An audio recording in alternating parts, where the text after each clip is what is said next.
Hello students, welcome back to our channel. అందరూ ఎలా ఉన్నారు గైస్? అందరూ బాగానే ఉన్నారు అనుకుంటున్నా. ఇకపోతే ఈఏపీ సెట్ ఎగ్జామ్కి ఎవరైతే ప్రిపేర్ అవుతున్నారో ప్రతి ఒక్క స్టూడెంట్కి అయితే చెప్తున్నా.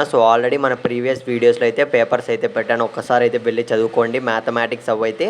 ఇకపోతే గైస్ మీరు స్క్రీన్ మీద అయితే చూస్తున్నారు కదా, ఇదైతే షిఫ్ట్ 1కి సంబంధించి అనమాట, ఇంజనీరింగ్ ఈఏపీ సెట్. షిఫ్ట్ 1కి సంబంధించి ఇంజనీరింగ్ పేపర్ అనమాట. అది కూడా ఇది physics question paper. Guys already నేను మ్యాథమెటిక్స్ పేపర్ అయితే లాస్ట్ వీడియోలో అయితే పెట్టాను, ఒక్కసారి అయితే వెళ్ళి ప్రిపేర్ అయితే అయిపోండి. కొంతమంది స్టూడెంట్స్ అయితే ఫిజిక్స్ క్వశ్చన్ పేపర్ కూడా అడిగారనమాట. ఈచ్ బిట్తో పాటు మీకు ఆన్సర్స్తో సహా అయితే పెడుతున్నా, ఒక్కసారి అయితే చూసుకోండి. మీరైతే గైస్ ఇందులో ఉండే క్వశ్చన్స్కి రిలేటెడ్గా ఏవైతే ఉంటాయో, ఇందులో మనకి సపోజ్ ఉంటాయనుకోండి, యూనిట్స్ ఉన్నాయనుకోండి, అలాంటిదే మీకు వేరే క్వశ్చన్ అయితే మీరు బేస్ చేసుకొని ప్రిపేర్ అవ్వడానికి అయితే ట్రై చేయండి. ఇంచుమించు మనకు రిలేటెడ్గానే వచ్చే ఛాన్స్ అయితే ఉంటుందన్నమాట.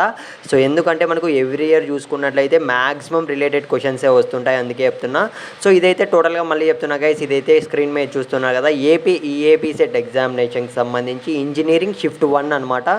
Physics question paper shift 1 already నేనైతే మ్యాథమెటిక్స్ క్వశ్చన్ పేపర్ లాస్ట్ వీడియోలో అయితే పెట్టాను.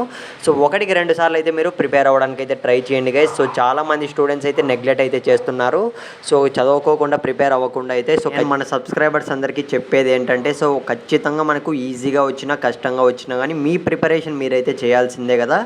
మీరైతే ప్రిపేర్డ్గానే వెళ్ళండి. ఎందుకంటే మనకు ఈఏపీ సెట్లో మంచి ర్యాంక్ వస్తేనే మనకైతే జేఎన్టీయూ ఇంకా మంచి మంచి కాలేజెస్లో అయితే సీట్ వచ్చే ఛాన్స్ అయితే ఉంటుంది గైస్. మీరు ఇంకా ఒకవేళ ఈఏపీ సెట్ ఎగ్జామ్ రాసిన తర్వాత ఏ కాలేజ్లో జాయిన్ అవ్వాలనుకుంటున్నారో కూడా కింద కామెంట్ చేయడం మర్చిపోకండి.